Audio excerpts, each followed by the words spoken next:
Thank you for that introduction. I want to thank Mass Poetry and Lauren and Gabby for organizing tonight. I'm really happy to be here, and I'm really happy to still be under 35. Okay, so the first poem is titled 15.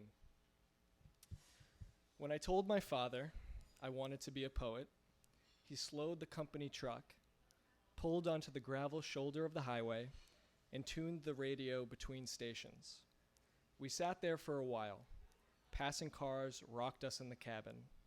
Well, he said. He was looking out at the black gutters of the salt marsh, the long gray sky, the sea snow spiked by cordgrass driving upwards to eat the light. You are still my son. Okay. The second poem I'm reading is dedicated to my brother, who was a member of the SWAT team in Washington, D.C., and for 2 years, 2006 to 2008, he was a member of the President's Human Shield. So this is a poem for him, and it's called Reasons to Duck. He's older than you. He's seen more of the world. He has better doctors and a supply of blood, his type, in a nearby cooler. It would hurt.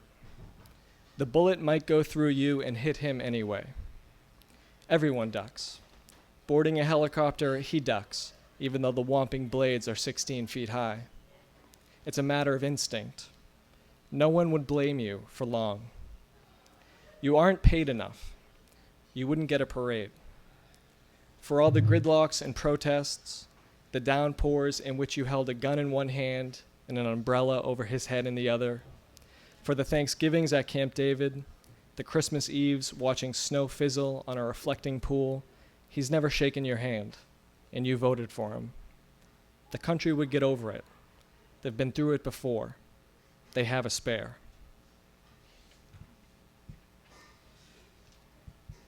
Okay, this next poem is called The Boston R. The R as in the letter. I wrote this when I was reading Neruda's Odes. It's going to be really tough for someone with a little bit of a Boston accent to read, but here we go. The Boston R. Face we cut from our photo album. Incident we omit from our history books. No one can remember what R did to become our scarlet letter, why there is a blue-collar blue law against it. But here we are, with our collective speech impediment, our East Coast Cockney. We chew our words with our mouth open. We draw their drawer and leave it ajar. Our doctors ask us to open up and say car, or czar, or jaguar. In studies, children deem us the babysitters most likely to litter, burn dinner, leave the door unlatched, leave them at the park without a parka after dark. But without R, we never scar or scare. We never ask for more. We are closer to our mothers than we are to our fathers. No, we have never seen dropped R's shimmer in the air, but they have an afterlife of sorts. They gather in the ether. They come back to us in the drum fire of late summer thunder. So the next pieces I'm going to read are from a project called Areas of Fog. I was having a bit of writer's block, and so last year I started this kind of Sunday morning blog in which I would write about the past week of New England weather. The logic being that when you have nothing to say, you talk about the weather. So I think of these, or at least I did at the time, as short essays, but since this is a poetry reading, at least for tonight we're going to call them prose poems just to keep it legal.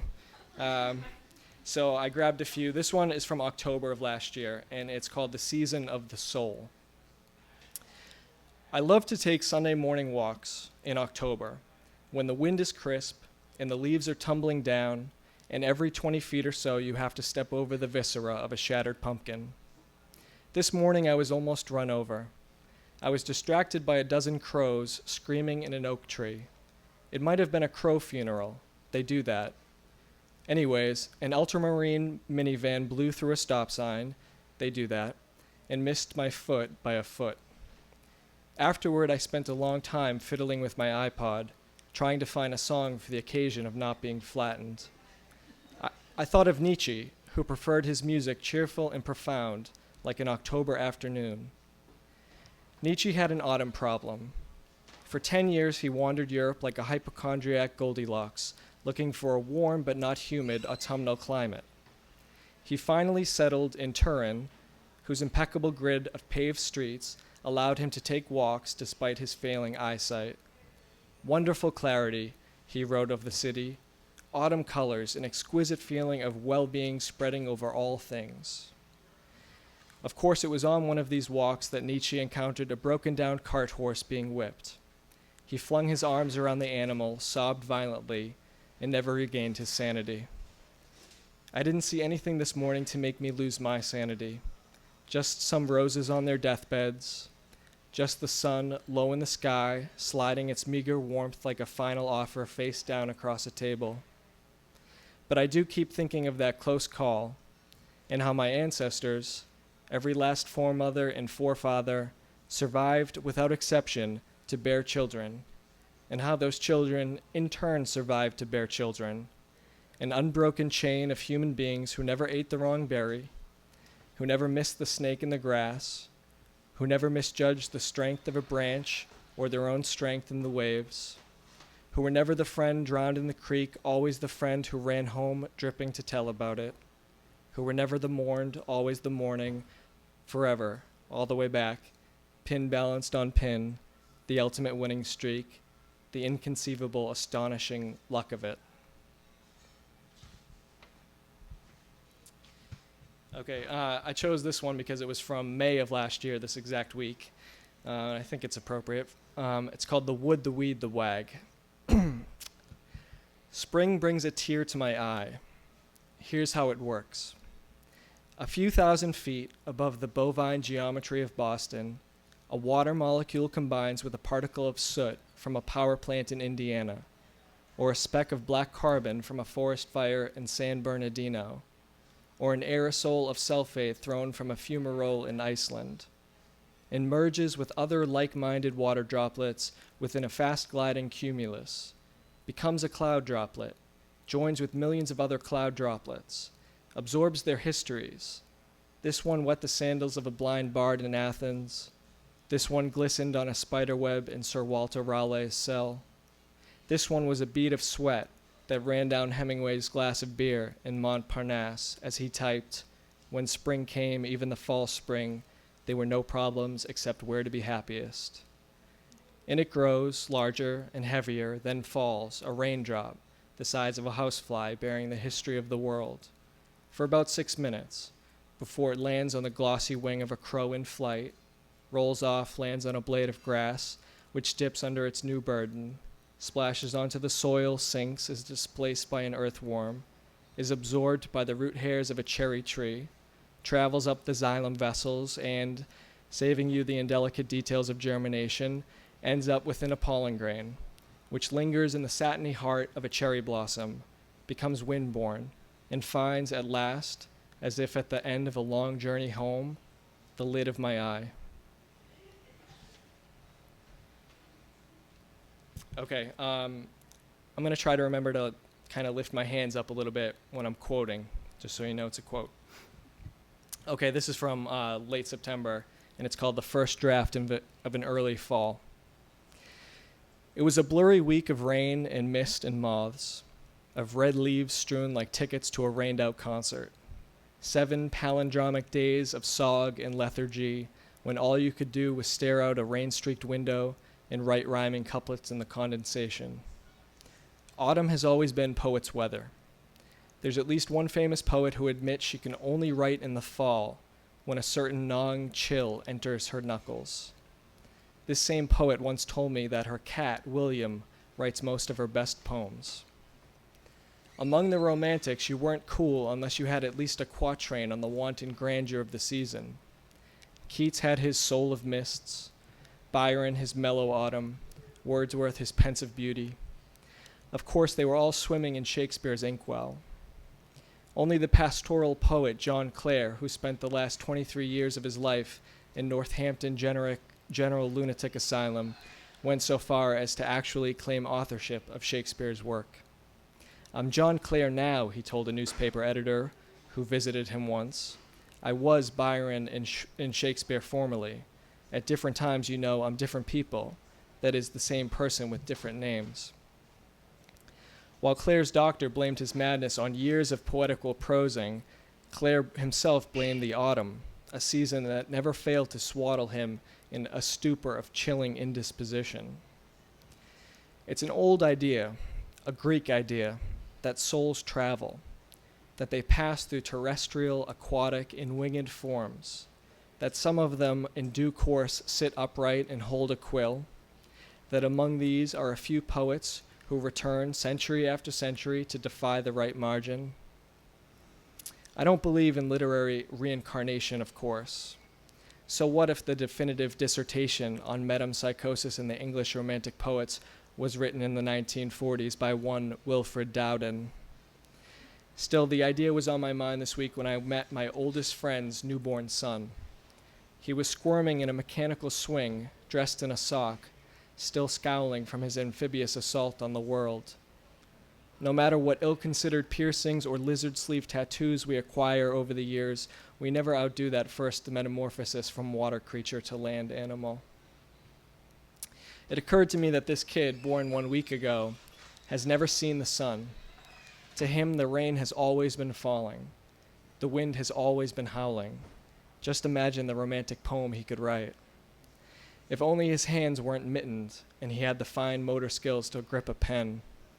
If only he had some words to work with, rather than the brightly colored leaves that stir and scatter in sudden gusts behind his eyes.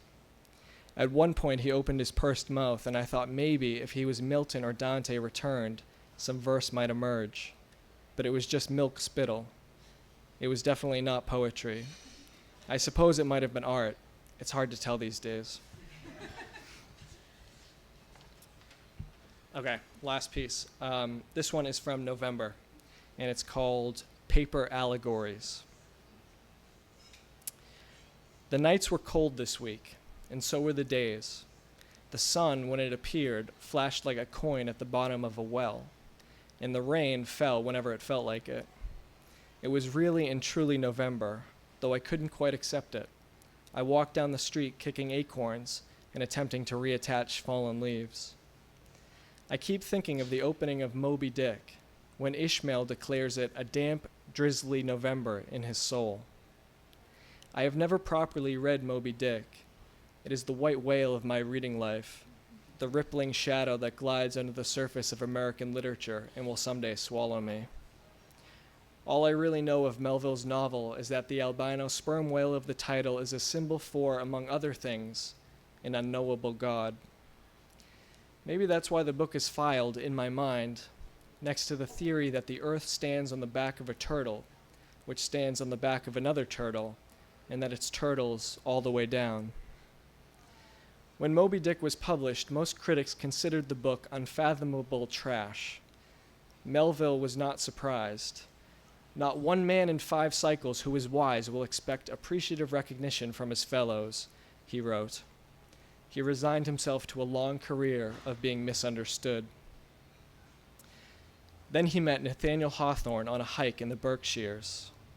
Within weeks, he had purchased a farmhouse down the road from his new friend and literary mentor. They exchanged letters. When Hawthorne praised Moby Dick, I imagine you have to praise a novel that is dedicated to you, Melville was beyond touched. On November 17, 1851, he took up his pen and wrote perhaps the most zealous thank you letter ever composed in English. A sense of unspeakable security is in me this moment on account of your having understood the book, he wrote to his neighbor. Your heart beats in my ribs and mine in yours.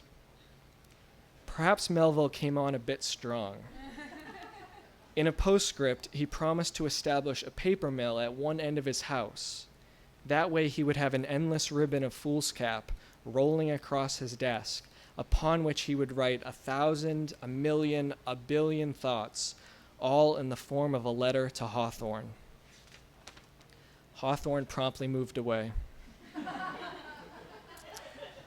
I hate to think of Melville treading in the wake of this rejection. especially when Moby Dick proved a critical and commercial failure. His next book, Pierre, fared even worse. One newspaper's review bore the headline, "Herman Melville Crazy," a sentiment shared by his in-laws, who exhorted his wife Lizzie to leave him, even offering to stage her fake kidnapping. When Lizzie decided to stay, the family used their influence to secure Melville a position as a customs inspector at the New York docks, which he described as worse than driving geese. He held the post for 19 years, all the while hoping for an autumnal masterpiece that never quite materialized. Strangely, I don't believe Melville regretted that November letter. He knew it sounded desperate and mad, like a flame in the mouth. But he would have written it again, and again, and again. In me, divine magnanimities are spontaneous and instantaneous. Catch them while you can. If there's an allegory to be found in Melville's life, it's this. Shed your divine magnanimities while you can, for tomorrow could be a November in your soul, and a November can last 20 years. You never know. It could be Novembers all the way down. Thank you.